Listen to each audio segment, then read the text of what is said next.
Recebestes o espírito de adoção pelo qual clamamos Abba Pai, Romanos 8,15. Fica comigo até o final e você saberá o que Paulo quis dizer quando ele escreve essa epístola aos Romanos. No contexto romano, essa afirmação era revolucionária. Deus conferiu aos crentes o status pleno de filhos com todos os direitos da família celestial. O conceito romano de filiação no mundo romano havia uma diferença significativa entre um filho biológico e um filho adotivo. Por essa razão, ou paradoxalmente falando, o filho adotivo, ele frequentemente possuía uma posição jurídica ainda mais forte. Para os romanos, a família não era construída principalmente sobre sentimentos, mas sobre status legal, herança e continuidade do nome que a família carregava. Todavia, o pai exercia a chamada pátria potesta, um poder legal quase absoluto sobre todos os membros que a casa tinha. O filho legítimo nascia naturalmente na família, recebia o nome do pai e estava sob a autoridade paterna e era o herdeiro natural. Porém, poderia ser deserdado em algumas circunstâncias. Seu pertencimento vinha do nascimento. Já o filho adotivo, segundo o contexto romano, era um pouco diferente. Veja bem, a adoção romana era muito mais séria do que nós entendemos no nosso contexto hoje. E para poder entender e observar à luz do seu próprio contexto, a partir da sua própria cultura, nós precisamos usar as lentes do primeiro século para essa compreensão. Afinal, o que Paulo realmente queria dizer com isso? Quando alguém era adotado, a primeira coisa era romper legalmente todos os vínculos com a sua família antiga. Cancelava suas antigas dívidas e também obrigações.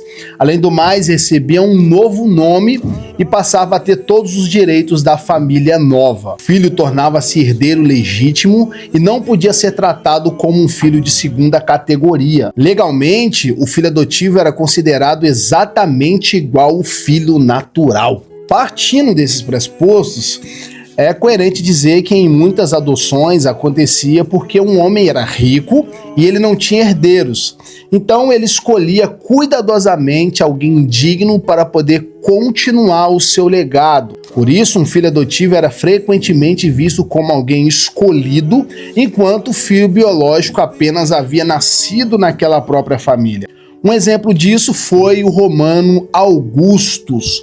Augusto foi adotado por Júlio César e, afinal de contas, após a adoção, Augusto tornou-se herdeiro legítimo de César e recebeu toda a sua posição de autoridade. Outros imperadores também chegaram ao trono por adoção. Porém, os romanos entendiam que um filho adotado era alguém cuidadosamente selecionado para poder perpetuar uma herança legítima. Veja bem, quando Paulo usa a linguagem da adoção, Paulo escreve: recebestes o espírito de adoção pelo qual clamamos Abba Pai. Romanos capítulo 8, versículo 15. Já os cristãos do primeiro século ouviram isso de maneira muito diferente da nossa percepção. Paulo está dizendo que Deus não apenas perdoou pecados, mas ele nos colocou legalmente em sua família. Paulo está dizendo que Deus nos colocou como herdeiros.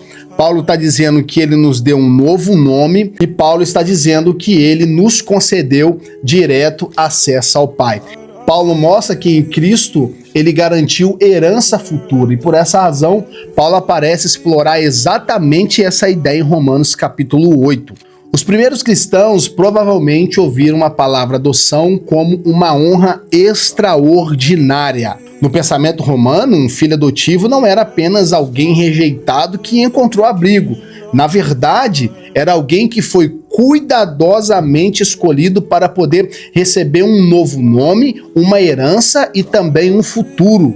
Por isso, quando Paulo afirma que fomos adotados por Deus, ele está dizendo algo surpreendente. Deus não apenas tolerou você, Deus não apenas perdoou, Deus o escolheu deliberadamente para poder fazer parte da sua casa e também da sua família. Você recebeu o seu nome, sua herança e seu amor paternal. E é por isso que Paulo conecta a adoção com herança. Romanos 8 disse que se filhos também herdeiros, herdeiros de Deus e co-herdeiros com Cristo. Já dentro do contexto romano, essa afirmação era revolucionária e Deus conferiu aos crentes o status pleno de filhos com todos os direitos que uma família pode conceder ao filho adotivo. Então essa compreensão ilumina passagens como Romanos 8, Gálatas 4, Efésios 1, onde a adoção não é uma metáfora secundária, mas uma imagem mais poderosa da identidade cristã. Nós que somos filhos adotivo da nova casa celestial, nós podemos clamar Abba Pai, porque agora temos direitos legais mediante as Escrituras. Forte abraço, Patrick Rodrigues. Deus abençoe.